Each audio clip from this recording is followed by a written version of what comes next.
नमस्कार दोस्तों, मैं नन्हे Kumar Gautam PV news India में आपका स्वागत करता हूं। आज हम बात करने वाले हैं कर्नाटक चुनाव के विषय में। कर्नाटक चुनाव में जिस प्रकार से क्रिया प्रतिक्रिया देखने को मिल रहा है, एक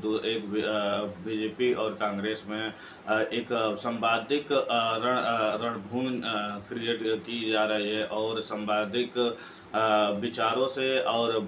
संवादों के माध्यम से एक दूसरे का विरोध किया जा रहा है। तो ये कहीं ना कहीं कर्नाटक और राजनीति में एक बड़ा पहल देखने को मिलेगा कि हाल ही में जिस प्रकार से अमित शाह जो एक बड़े हमारे देश के गृह मंत्री हैं, एक जिम्मेदारी पद पे हैं, तो जिस प्रकार से अमित शाह ने कहीं ना कहीं कहीं पे भी राजनीतिक मूवमेंट को चलाने का जब काम करते हैं तो उसमें हिंदू मुस्लिम का जो क्रेडिट कार्ड होता है जरूर उसका प्रयोग करते हैं। और उसका प्रयोग करने का कारण क्या है कि जिस प्रकार से उत्तर प्रदेश और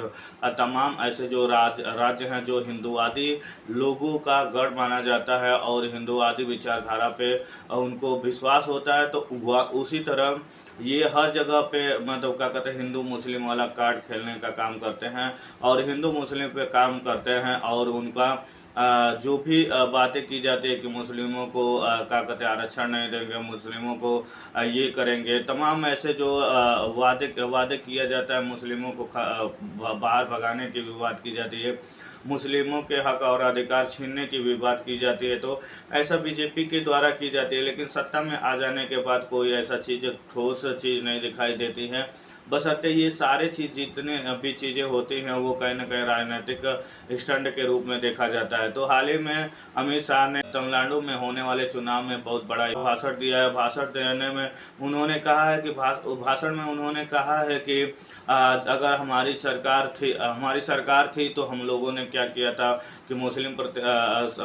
धर्म के जो धार्मिक आधार पे आरक्षण का प्रावधान की गई थी जो कि कहीं ना कहीं संविधान के विरुद्ध है, तो उसे हम खत्म करने का काम किए थे बिना वोट बैंक की राजनीति किए हुए। तो ऐसा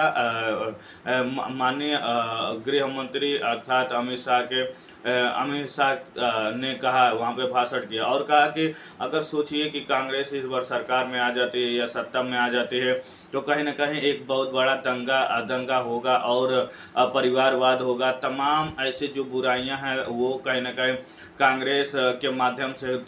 जो तमिलनाडु में फैल जाएगी। तो ऐसा कहीं ना कहीं अमित शाह के द्वारा कांग्रेस के विषय में बातें की जा रही है और कांग्रेस को कहीं ना कहीं एक अलग चेहरा दिखाने का प्रयास किया जा रहा है कि देखिए कांग्रेस के अगर सरकार में आती है तो तमाम ऐसी हरकतें होगी। तो ऐसा अमित शाह के द्वारा किया जा रहा है। तो अमित शाह ने जब भी चुनाव के समय आता है तो कहीं ना कहीं ये परिवारवाद और दंगे और तमाम ऐसी जो घटनाएं के विषय में उन्होंने आए दिन रखने का प्रयास करते हैं। अमित शाह के द्वारा ये बयान की जाती है, हिंदुओं में और मुस्लिमों में एक टकराव दिखाई जाती है और दिखाने का कारण मूल यही होता है कि वो चाहते हैं कि मतलब क्या कहते हैं ये हिंदू और मुस्लिम वाला जो राजनीति है पूरे राष्ट्र में लागू हो और सारे जो जो हिंदूवादी लोग हैं, जो हिंदू धर्म को मानने वाले लोग हैं वो कहीं ना कहीं बीजेपी से जुड़ने का प्रयास करें और बीजेपी से जुड़ने का प्रयास जब करेंगे तो ऑटोमेटिक सत्ता हासिल की जा सकती है। तो ऐसा बीजेपी का बड़ा स्टैंड रहता है और बीजेपी के जो भी जो राजनीति का मूवमेंट होते हैं तो कहीं ना कहीं इसी पे आधारित होते हैं, हिंदू मुस्लिम के आधारित होते हैं। आप बिहार में देखे होंगे कि बिहार का जो बिहार में गए थे अमित शाह, तो अमित शाह के जाने से पहले ही बिहार में एक बहुत बड़ा एक दंगा देखने को मिला था रामनवमी के दिन वहाँ पे और मुस्लिमों को तमाम ऐसे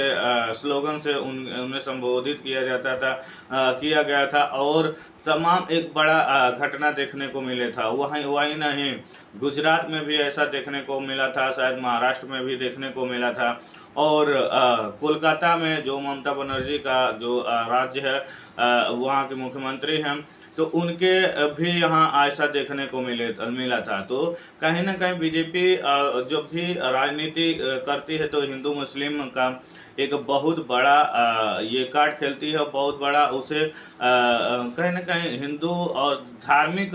जो कूटनीति और धार्मिक जो क्या कहते हैं नफरत की भाव शायद बीजेपी के अंतर्गत ये इसका मूल एजेंडा रहता है। तो ऐसा हर पल बीजेपी चुनाव के समय में करते हैं, हिंदू मुस्लिम का कार्ड खेलती है। तो वीडियो कैसी लगी? अगर अच्छी लगी तो वीडियो को लाइक करें, सब्सक्राइब करें, बेल आइकन घंटी को दबाना ना भूलें। नमस्कार दोस्तों।